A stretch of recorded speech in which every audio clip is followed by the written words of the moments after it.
एक शख्स जो दुबई में कई सालों से काम कर रहा है, अपनी नई नवेली पत्नी से दूर होकर बेचैन हो जाता है। कंपनी उसे रोकने के लिए पत्नी को दुबई बुला लेती है, लेकिन उसकी खूबसूरत पत्नी पर कंपनी के मैनेजर की नजर पड़ते ही कहानी एक खतरनाक मोड़ ले लेती है। दोस्तों, एक लड़का कई सालों से दुबई के अंदर काम करता है और इसी बीच उसकी शादी हो जाती है। लेकिन शादी के बाद जब फिर वापस दुबई जाता है तो अपने पत्नी के बिना उसका दिल ही नहीं लगता। वह हमेशा के लिए वह काम छोड़कर अपने देश वापस आ जाना चाहता था कि ताकि अपनी खूबसूरत पत्नी के साथ अपना वक्त बिता सके। लेकिन दोस्तों, इससे उस कंपनी का बड़ा नुकसान होने वाला था। फिर कंपनी वालों ने एक आइडिया लगाया कि उसकी पत्नी को ही वहां पर बुला लिया कि ताकि वह अपनी पत्नी के साथ भी रह सके और उनका काम भी होता रहे। लेकिन दोस्तों, कहते हैं कि आप कितना भी पैसा कमाओ, लेकिन कभी भी अपनी पत्नी को दुबई में या गल्फ कंट्री में लेकर नहीं जाना चाहिए, क्योंकि वह वहां पर सुरक्षित नहीं रह पाती हैं। यह बात उसे भी इस बात का हमेशा डर लगा रहता था। और एक दिन जब उसके मालिक की नजर उसके पत्नी पर पड़ती है तो दोस्तों, वह उसका दीवाना हो जाता है। बहुत ही रोचक कहानी, बहुत अद्भुत कहानी है दोस्तों। आइए जानते हैं पूरी कहानी इस वीडियो में। लेकिन वीडियो में आगे बढ़ने से पहले बस एक रिक्वेस्ट, क्या आप वीडियो को लाइक कर दीजिए, चैनल को भी सब्सक्राइब कर लीजिए ताकि मेरा हौसला बढ़ता रहे।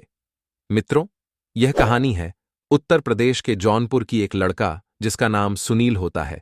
2003 से वह दुबई में बतौर इलेक्ट्रिशियन काम करता था। वह बहुत ही अच्छा इलेक्ट्रिशियन होता है। कई बिल्डिंगों में वह बतौर हेड इलेक्ट्रिशियन काम करता था और कंपनी के लिए बहुत उपयोगी बंदा था। और दोस्तों, इसी बीच 2012 में करीब 10 साल दुबई में रहते हुए उसको हो गए थे। उसकी उम्र 30 साल हो जाती है। अच्छे खासे पैसे भी कमा लेता है। तो सोचता है कि अब पैसे ज्यादा कमाने से क्या फायदा, अब तो शादी भी करनी चाहिए। मित्रों, घर आता है और एक बहुत ही खूबसूरत लड़की जिसका नाम संध्या होता है उससे शादी कर लेता है। अब शादी के बाद सुनील और संध्या बहुत ही प्यार मोहब्बत से रहने लगते हैं। लेकिन कहते हैं कि अच्छे दिन कब गुजर जाते हैं पता ही नहीं चलता। 3 महीने यूं ही बीत जाते हैं और उसकी छुट्टी खत्म हो जाती है। उसके बाद वो संध्या को उसके मायके छोड़ देता है और उसके बाद दुबई चला जाता है। तो फिर दुबई जाने के बाद उसका और संध्या का एक दूसरे के बिना दिल ही नहीं लगता। संध्या उसको फोन करती है और कहती है कि आप मुझे छोड़कर कहाँ चले गए, आपके बिना मेरा मन ही नहीं लगता। सुनील कहता है कि अभी तो मुझे आए हुए 1 महीने भी नहीं हुए हैं, अभी तो छुट्टी मुझे 2 साल बाद मिलेगी और जो तुम्हारा हाल है वही हाल मेरा भी है। लेकिन मैं क्या कर सकता हूं? संध्या कहती है, मैं कुछ नहीं जानती, कैसे भी करके तुम आओ, मेरे पास मैं तुम्हारे बिना नहीं रह सकती। फिर वह सोचता है कि यार सही बात है, 30 साल की मेरी उम्र हो गई है, अब तो मैंने शादी की है और अब मैं इतना पैसे कमाकर भी क्या करूंगा जब अपनी पत्नी को ही टाइम ना दे पाऊं। वह अपने मालिक से कहता है कि मैं अब घर जाना चाहता हूं, मेरा हिसाब कर दीजिए। तो चूंकि वह साल से काम कर रहा था, उसके फंड वगैरह भी कट रहे थे। 2-2.5 लाख रुपए या 1 रुपया लाख रुपए उसके बन रहे थे। उस हिसाब से सोचता ये पैसे आसानी से मिल जाएंगे, मैं घर जाऊंगा, वहीं पर कुछ काम करूंगा। लेकिन उसका यह रास्ता इतना आसान नहीं होता है। अब सुनील मैनेजर से कहता है कि मैं यह काम छोड़ना चाहता हूं। तो मैनेजर जो उसके शेख होते हैं, उन शेख से कहता है कि एक ऐसा ऐसा बंदा है, उसकी शादी हो गई है अपनी पत्नी के लिए, वह अपने घर जाना चाहता है, लेकिन वह हमारे लिए बहुत उपयोगी बंदा है, क्योंकि एज ए इलेक्ट्रिशियन उसका कोई जवाब नहीं है, वो नहीं रहेगा तो हमारा बहुत काम फंस जाएगा। फिर शेख कहते हैं कि फिर कैसे भी करके उसको रोको, एक काम करो, उसकी पत्नी को ही यहां पर बुला लो। लेकिन मैनेजर कहता है कि ये पॉसिबल नहीं है, क्योंकि जो गल्फ कंट्री के रूल होते हैं, अगर कोई इंजीनियर है, कोई डॉक्टर है या कोई मैनेजर है या कोई बहुत बड़े पोस्ट पर है जिसकी कमाई कम से कम 2-4 लाख रुपए लाख महीने हो, तभी वो अपने पत्नी को वहां पर ले जा सकता है, क्योंकि वो नहीं चाहते कि उनका स्टैंडर्ड कोई आके इस तरीके से गरीब बंदा खराब करे। लेकिन दोस्तों, इसका भी उपाय उन लोगों के पास था। वो लोग सुनील का फर्जी इंजीनियर की डिग्री बनवाते हैं और उसके बाद फिर उसके पत्नी को आने की परमिशन मिलती है। संध्या का भी पासपोर्ट बनवाया जाता है। उसके बाद सुनील जाता है अपने गांव पर संध्या को दुबई लाने के लिए। अब संध्या को दुबई जाने का मौका मिल रहा था। वो तो बहुत खुश थी, खुशी खुशी दुबई जाती है। वहां पर उसके लिए एक बेहतरीन फ्लैट का इंतजाम किया जाता है। उसके बाद 2-3 दिन के बाद सारा इंतजाम होने के बाद सुनील काम पर वापस जाने लगता है तो 10 दिन बीते होंगे। एक दिन मैनेजर कहता है, क्या हाल है सुनील, कैसी चल रही है तुम्हारी जिंदगी? अब तो तुम्हारी पत्नी यहां पर है, अब तो मौज ही मौज होगा। दोस्तों, जो मैनेजर होता है वो साउथ इंडिया का मद्रास का रहने वाला होता है। उसका नाम होता है पारस रेड्डी। तो सुनील कहता है कि बहुत बहुत धन्यवाद सर, बहुत अच्छी तरीके से हमारी लाइफ चल रही है और आपने जितनी मदद की उसके लिए आपको बहुत बहुत थैंक यू। तो पारस कहता है, भाई थैंक यू से काम नहीं चलेगा, कुछ पार्टी वगैरह करनी पड़ेगी तुम्हें। तो सुनील कहता है, सर इसमें कौन सी बड़ी बात है, जिस दिन आप कहें उस दिन आपको मैं पार्टी दे देता हूं। तो पारस कहता है, भाई कहीं बाहर की पार्टी मुझे नहीं चाहिए, हम तुम्हारे घर पर आएंगे, तुम्हारे पत्नी को देखेंगे, तुम्हारे पत्नी के हाथों का बना खाना खाएंगे। अब जब सुनील यह बात सुनता है तो डर जाता है, क्योंकि उसने सुना था कि कोई भी अपनी पत्नी लेकर वहां पर जाता है तो उसको वहां के शेख वगैरह हड़प लेते हैं, उनके साथ बहुत गलत काम होता है। तो वह भी घबरा जाता है। वह बोलता है कि सर क्या घर पर आएंगे, कहीं बाहर ही आपको पार्टी दे देंगे, कहीं भी आप कहे। वो बोलता है, नहीं, तुम्हारे घर पर ही आएंगे और तुम बाहर क्या पार्टी दोगे, बाहर तो हम रोज ही खाते हैं। अब कहता है, ठीक है सर, किस दिन आप आएंगे?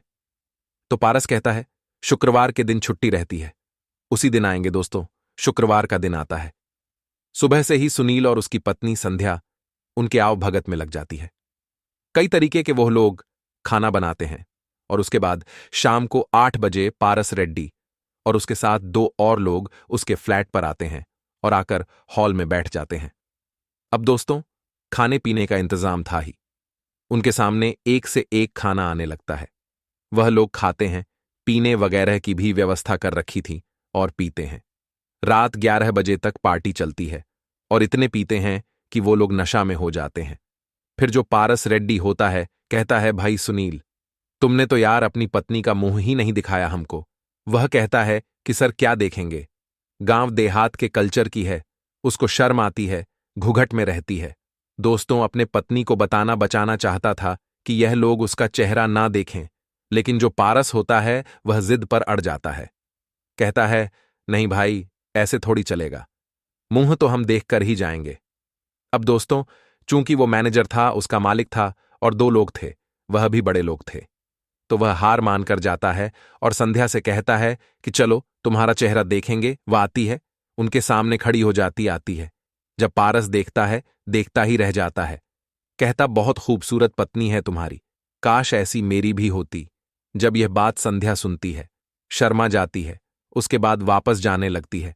तो पारस कहता है, अरे रुको, कहाँ जा रही हो?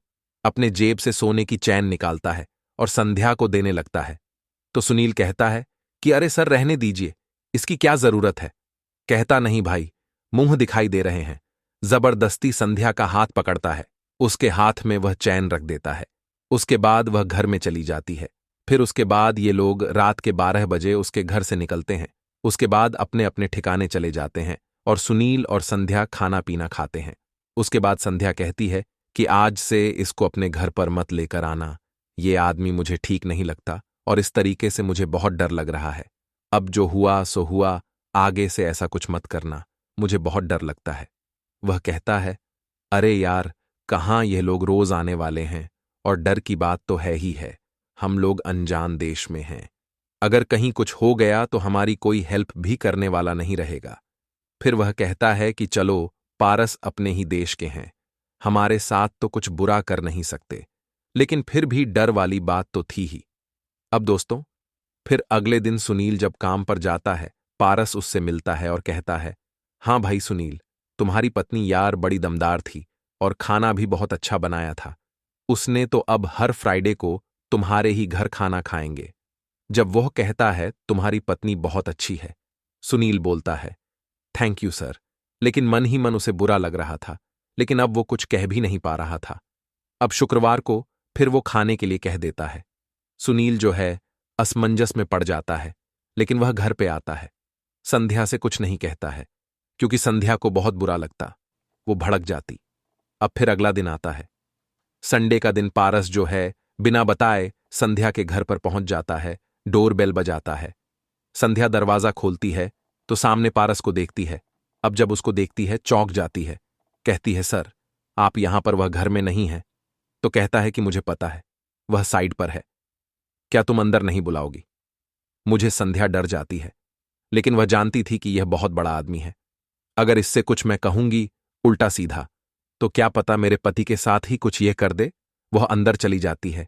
पीछे पीछे पारस भी चला जाता है, एक सोफे पर बैठ जाता है। और उसके बाद संध्या जो है वह डर जाती है।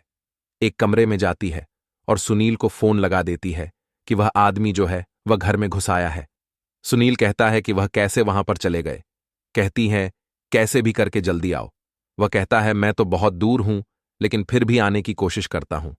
अब दोस्तों, फोन कट जाता है। संध्या जो है फिर जाकर उसको देखती है, तो पारस वहां पर बैठा रो रहा था। अब उसके समझ में नहीं आता। वह हैरान रह जाती है कि यहां पर बैठ के रो क्यों रहा है। वह उससे कुछ पूछती भी नहीं, क्योंकि वह तो डरी रहती है। 1 घंटा वहीं पर बैठकर रो रहा था।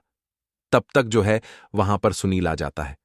तो सुनील जब उसको रोता हुआ देखता है, संध्या कहती है, जब से आए हैं तब से ऐसे ही रो रहे हैं। वह जाकर पूछता है कि सर क्या हुआ आपको, आप रो क्यों रहे हैं? तो और जोर से रोने लगता है। फिर वह पूछता है, सर आप यहां आकर क्यों रो रहे हैं, क्या बात है? तो अपनी कहानी बताता है। बोलता है सुनील, मेरी भी यार तुम्हारे पत्नी की तरह एक पत्नी थी, लेकिन उसने जो है दूसरी शादी कर ली, क्योंकि मैं पैसों के पीछे भागता रहा। वह बार बार मुझे फोन करती रही कि तुम आ जाओ, तुम्हारे बिना मेरा मन नहीं लगता, मेरा दिल नहीं लगता। लेकिन मैंने पत्नी के बजाय पैसों को दी और उसने दूसरी शादी कर ली। तो आज मेरे पास करोड़ों रुपए हैं, लाखों रुपए महीने कमाता हूं, लेकिन आज मेरी जिंदगी भिखारियों जैसी है। तो सुनील कहता है, लेकिन सर आप यहां पर किस लिए आए, आखिर क्या काम है? तो कहता है कि मैं तुम्हारे पत्नी से पूछने आया था कि अगर तुम्हारी नजर में मेरे लिए कोई लड़की हो तो मेरी भी शादी करवा दो। अब सुनील हैरान हो जाता है। कहता है, सर आपकी उम्र 40 साल की हो गई है, कौन सी लड़की आपसे शादी करेगी? तो संध्या कहती है कि मेरी एक बहन है, तलाकशुदा है, 35 साल उसकी जज है। क्या? अगर उससे आप शादी करेंगे तो मैं बात करती हूं।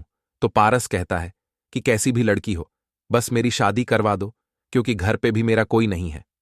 माता पिता थे, उन दोनों की मौत हो चुकी है, मैं अकेला पड़ गया हूं, रिश्तेदार भी कोई मतलब नहीं रखते। तो संध्या कहती है, ठीक है मैं बात करूंगी। अब उसके बाद वो अपने मां से गांव में कॉल करती है, जौनपुर में अपनी बहन से बात करती है, और कई बार सुनील और संध्या की पारस से बात होती है, मुलाकात होती है। अंत में इन लोगों को भी लगता है कि पारस वाकई में सही बंदा है। संध्या की बहन का नाम राधा होता है। पारस जो है इंजीनियर था, उसके पास डिग्री थी असली वाली। तो वो जो है पासपोर्ट बनवा है राधा का, और राधा को दुबई बुलाया जाता है। पारस और राधा दोनों पति पत्नी के रूप में रहने लगते हैं। सुनील का जो फ्लैट था 2 बेडरूम का फ्लैट था, उसी में यह लोग एक साथ रहने लगते हैं। और 1 साल बाद फिर गांव जाते हैं, एक मंदिर में सादगीपूर्ण तरीके से शादी करते हैं। उसके बाद फिर दुबई में आ जाते हैं और एक साथ बहुत शानदार तरीके से रहने लगते हैं। 10 साल वो लोग एक साथ रहते हैं। पारस वाकई में बहुत अच्छा आदमी था, बहुत सारे पैसे थे उसके पास। उसके बाद पारस ने उन लोगों को कई देश की शहर कराई। 10 साल बहुत आराम से रहे। इस बीच पारस और राधा के 2 बच्चे हुए, संध्या और सुनील के भी 2 बच्चे हुए। सारे लोग दुबई में ही रहते थे। अब सब कुछ ठीक चल रहा था, लेकिन 2023 में 50 साल की उम्र में पारस रेड्डी की हार्ट अटैक से मौत हो जाती है। उसके मौत के बाद पूरा परिवार सदमे में डूब जाता है। सारे लोगों का रो रो कर बुरा हाल हो जाता है। उसके बाद किसी का दुबई में दिल ही नहीं लगता, और सुनील वहां से सबको लेकर घर चला आता है। जो राधा थी, उसकी पत्नी थी, मद्रास जाती है, उसके घर पर कुछ दिन रहती है, लेकिन उसका वहां पर भी मन नहीं लगता। अंत में जो वहां पर उसकी प्रॉपर्टी थी, थोड़ी बहुत उसको वह बेच देती है, और जो भी उसके खाते में पैसे वगैरह थे पारस रेड्डी के, क्योंकि पहले से पता था कि उसको दिल की बीमारी है, तो उसने सारा कुछ राधा के नाम कर रखा था। आज तो उनके पास पैसों की कमी नहीं है, लेकिन पारस रेड्डी की कमी उन्हें जिंदगी भर खलती रहेगी। वह लोग उसे बहुत याद करते हैं। तो दोस्तों, ये रही कहानी। आप लोगों को कैसी लगी कमेंट करके जरूर बताएं, और अच्छी लगी हो तो स्टोरी बाय राउफ चैनल को, वीडियो को लाइक नहीं किया तो लाइक कर दीजिए, चैनल को सब्सक्राइब कर लीजिए। फिर मिलेंगे अगले वीडियो में। तब तक के लिए जय हिंद, जय भारत।